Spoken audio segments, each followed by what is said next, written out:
everyone. So in today's video, I'm going to help you choose the right foundation and the right foundation shade for you. Foundations are the most confusing part of makeup, I feel, especially when you have to choose your shade and undertones and all of that. So I'm going to really dig deep and try and make it as easy as I can for you. So let's start off with the basic, and that is finding your skin type. So now we have three skin types mainly. One is oily. Your skin tends to get oily quickly. Then the second one is combination.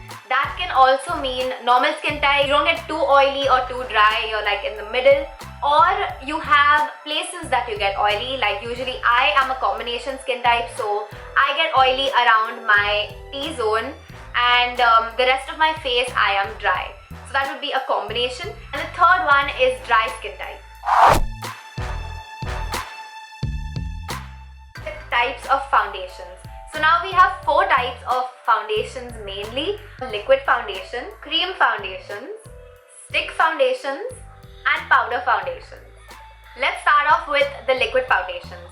These foundations are universal. They suit most skin types. You also get them in a range of maximum of full coverage, medium coverage, and buildable coverage. So you have a wide range. The next one we have over here is cream foundations. You also get them in a compact form. Mine is over right now. So yeah. So these foundations are thicker than liquid foundations, and they are usually oily. So they are best suited for dry to combination skin types.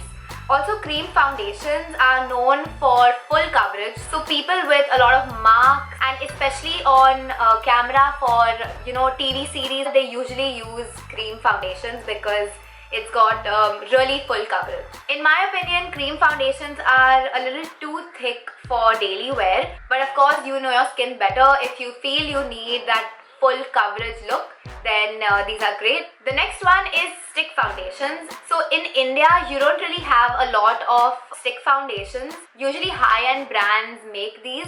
This is mainly suited for oily skin tones because they're hard to blend, and if you have oily skin, that will make it easier. I wouldn't recommend this for dry skin as such.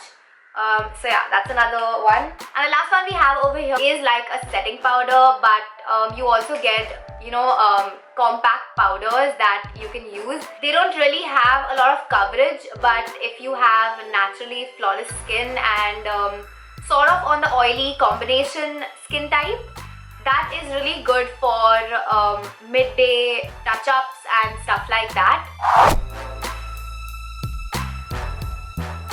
So after you know your skin type and the foundation type that would suit your skin, then you want to find out your undertone. So there are three types of undertones mainly. That's cool, warm, and neutral. So the first way you can get to know your undertone is to look at your veins. If you notice your veins are more green in color, you are warm undertone. So your veins are more bluish purple, then you are cool undertoned, and usually people who are on the fairer side have cool undertones. If you have a mix of green and purple veins, then you are most likely to be a neutral undertone.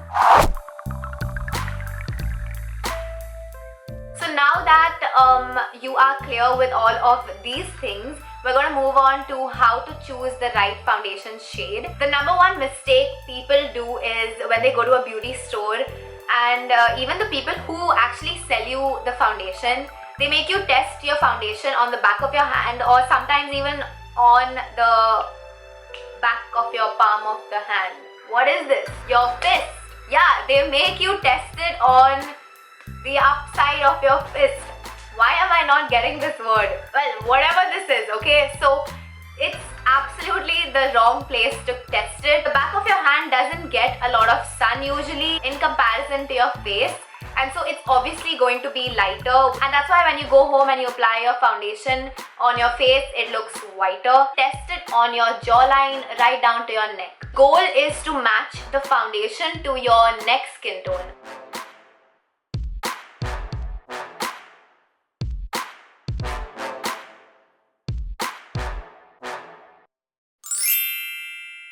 What I like like to do personally is when I find a foundation that's exactly matching my skin tone, like exact, I just go slightly one shade lighter, is because after 20 minutes of putting your makeup, it oxidizes, and which means your foundation becomes slightly darker.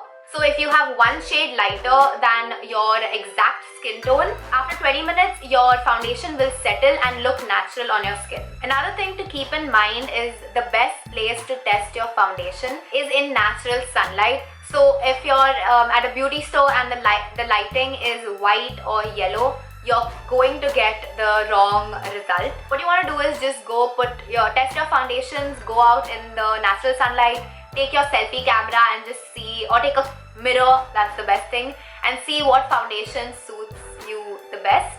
One thing that some brands do that's really great is write the undertone and the foundation name, which can really help you out. So if you find out your undertone and if you are warm undertone, you can go for something like a warm beige or something like that which has warm in it, and same goes for cool and neutral undertones. So another important thing I wanted to share was that a lot of people don't know this, and in fact even I recently got to know it like I think 2 years ago.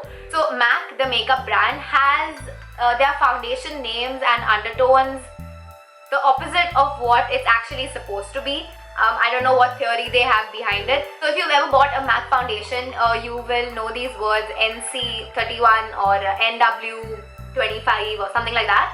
So NW, you would probably pitch it for neutral warm, and so probably if you're warm undertone, you'd probably go pick up an NW. But actually NW in MAC is for cool undertones and NC is for warm undertones.